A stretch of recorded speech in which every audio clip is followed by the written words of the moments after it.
Let us discuss about what are the components we require for our IoT project. So, first of all, our main component is Arduino-UNO, DHT11 sensor, which helps us to sense temperature and humidity, ESP8266 Wi-Fi module, jumper cable, male to female is preferred, double-sided tap, a USB cable, which helps us to connect our device, a power source. In this case, I'm using power bank. If you don't have power bank, you can also use 9-volt battery with direct connector to connect our Arduino. And also, a wooden board. So now let's understand about the connection of interfacing ESP8266 and DHT11 sensor with Arduino UNO, and this is our ESP8266 schematic diagram. In here you can see that there are 8 ports, but after the 8 ports we are mainly using 5 ports, that is VCC, CHP for receiving and TX for transmitting. So VCC and CHP both are joined together and connected to 3.3 volt in Arduino UNO, and ground to ground RX receiver pin to pin 4 in Arduino UNO and TX to pin 3 in Arduino UNO. And DHT11 sensor, this is our DHT11 sensor which we have used. In that there are 3 ports, that is VCC, data and ground. So VCC is connected to 5 volt in Arduino UNO, and output or data is connected to pin 5 and ground to ground. So these are the connections which we interface module into Arduino UNO. For this we require jumper cables, Arduino UNO and ESP8266 Wi-Fi module. So let's take one jumper cable and let us cut it into 2 pieces. Since we have already cut it into 2 pieces, this is our joint pieces. In this, as you can see, one piece is male to male connector and the other side are 2 female connectors. We'll connect these 2 female connectors in our ESP8266. So let's connect it. One will go to CHPD and the other one will go to VCC of our ESP8266. Now let's take another jumper cable and connect ground pin of our ESP8266. We have that. Now let's take other jumper cable and connect it into our TX cable and another jumper cable into RX cable. Now let's connect our ESP8266 Wi-Fi module into Arduino. First, let's connect CHPD and VCC together into 3.3 volt of Arduino. Now ground to ground. Now connect TX into TX pin 1 of our Arduino and RX pin into RX pin 0 of our Arduino. Now take another male to male connector and connect ground pin of our Arduino and connect to reset pin.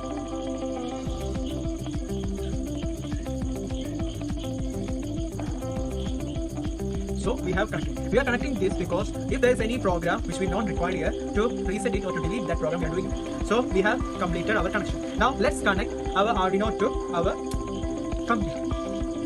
So we have connected our USB hub. Now let's connect it into our ESP8266 Wi-Fi module. So now let's understand about AT commands. First of all, AT commands or attention command is a command that we give to our ESP8266 from our system through Arduino UNO. So for this, let's open our Arduino. As you can see, I already open. Now select tools, select serial monitor. So we will give AT commands in this place. So before doing that, select both NL and CR. Now let's enter our first AT command, that is AT itself. Enter. So as you can see, it shows blank. That means there is an error of our connection between ESP8266 Wi-Fi module and Arduino. That is, the baud rate of our ESP8266 Wi-Fi module is 115200. But the baud rate we have chosen for Arduino UNO is 9600 baud rate. So there are 2 ways to change it to same baud rate, either by clicking baud rate and selecting 11520. Now we have given the baud rate to our Arduino as 11520. So again, give the command as 80 and now it was okay. But we preferred our baud rate as 9600 for both the Arduino UNO and our ESP8266 Wi-Fi. To do this, we will give the AT command as AT plus UART underscore def is equal to 9600, 8, 1, 0, 0. And now we have converted our ESP8266 Wi-Fi modules baud rate as 9600. Now let's again give the command as 80. It shows again the blank because we didn't convert the baud rate of our Arduino 9000. So let's convert that to 9600. Now both baud rate are same. To check it again, we are giving command as 80 enter. Now as you can see, so now let's give the other AT commands. As first of all, give AT plus GMR enter. This is a command that will show as the manufacturer data and version of our ESP8266 Wi-Fi module. Now let's give the other AT command as first of all AT plus CW mode. We'll enter. So it is also set. This is given to set the mode of operation of ESP8266. Again, we will do CAT plus CW mode, which is equal to 1. Enter. Now this command is used to put our ESP8266 Wi-Fi module in station mode. Station mode means it's analyzed for push data. Now we will give again AT command as AT plus CW mode is equal to 2. It's equal to 2. Enter. It's also saying okay. So this command is given to change our ESP8266 to an access mode, access point, which is the same as your Wi-Fi or hotspot of meta. Now we will give again AT command as AT plus CW mod is equal to 3. Enter. Now this is the command we give to AT command as to ESP86 to set the both internal system and access point. Both system and the access point. Now we will give other AT command as AT plus CWLT. AT plus.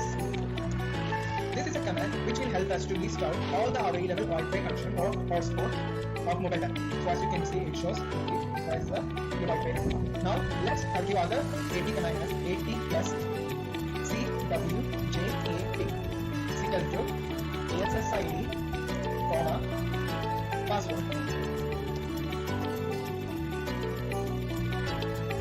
So this is the AT command which we will give to access to connect our Wi-Fi or mobile data or power or hotspot. So for this is the function. So after writing your ID, Wi-Fi ID and password, enter. So now it is connected to our Wi-Fi and password. We got our Wi-Fi connected and we got IP address. Now let's enter other AT as AT plus CIFSR. Enter. So this is AT command which will fetch the IP address and MAC address of our ESP86. So these are the necessary AT commands for us to do this program. So if you require more about AT commands, you can go to Google and search it. You get more AT commands, so you get to know more. Thank you. Our DHT11 sensor into our Arduino UNO. For this we require jumper cable male to female DHT11 sensor Arduino UNO. So take our jumper cable, connect to our DHT11 sensor. So I'm connecting yellow to our VCC port and green into output port, blue into ground port. So we have connected it. Now let's connect DHT to our Arduino UNO. So yellow to 5 volt of Arduino UNO. Green, that is our pin 5 to Arduino UNO. Blue, which is ground, should connect to ground of our Arduino.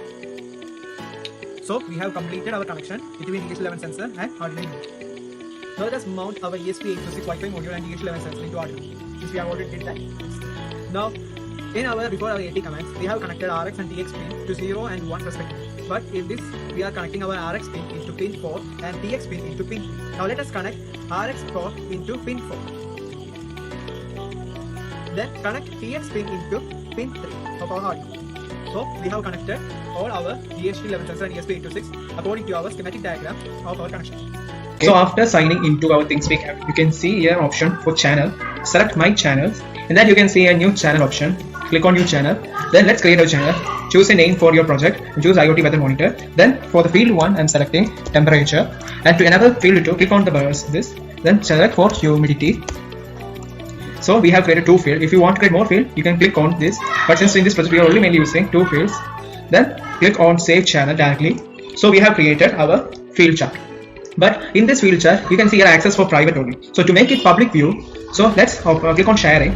Then as you can see, there's 3 options: keep channel view private with everyone with the following users. So select share channel with everyone. Then now you can see it is access to public as well. So we have created our channel. Now let's understand API key. So as you can see, API key, there are 2 API keys you can see. One is read key and another is write key. So we are using write key for our Arduino program. So as you can see, I have used my update key as write key in the Arduino program. So we have created our ThinkSpeak app successfully, and we have known what is our API key which we want to use. So we have successfully completed our Arduino based program on IoT temperature and humidity sensor. So as you can see on the screen, this is our successful program. So I'm installing right now. So this is our string T, string H. As you can see on update key place, here I kept an x-axis. This key will be the right key of your ThinkSpeak as I said previously. So let's get this right key in from your ThinkSpeak app. Now let's compile our Arduino program. So now we are compiling our Arduino program. We are comparing it. Instant comparing showing no error. So let's upload our Arduino program to our Arduino UNO. It's uploading, and it's done uploading right now. So it's successfully uploaded. So let's check it whether the function is working or not. So for that, go to tools, select serial monitor. So it shows whether monitor, our app, our side. Now it's connecting to Wi-Fi. It's got Wi-Fi's got IP address. So it's connected to Wi-Fi and it shows OK. It shows temperature and humidity at a particular place. After connecting, there's a light on Arduino, which indicates there's a transmission on of this our project, and you can sense here the ESP86 have been working also. So we have set up our. Let's check our Arduino project on our device, which is laptop I'm using. Now we have connected our Arduino to our power source, that is power bank. So as you can see on my screen that it shows temperature and humidity at a particular place after we connected into our power source. So as you can see on the screen, temperature 28 and humidity 64. So it shows that our program was successful and our project is completed successfully.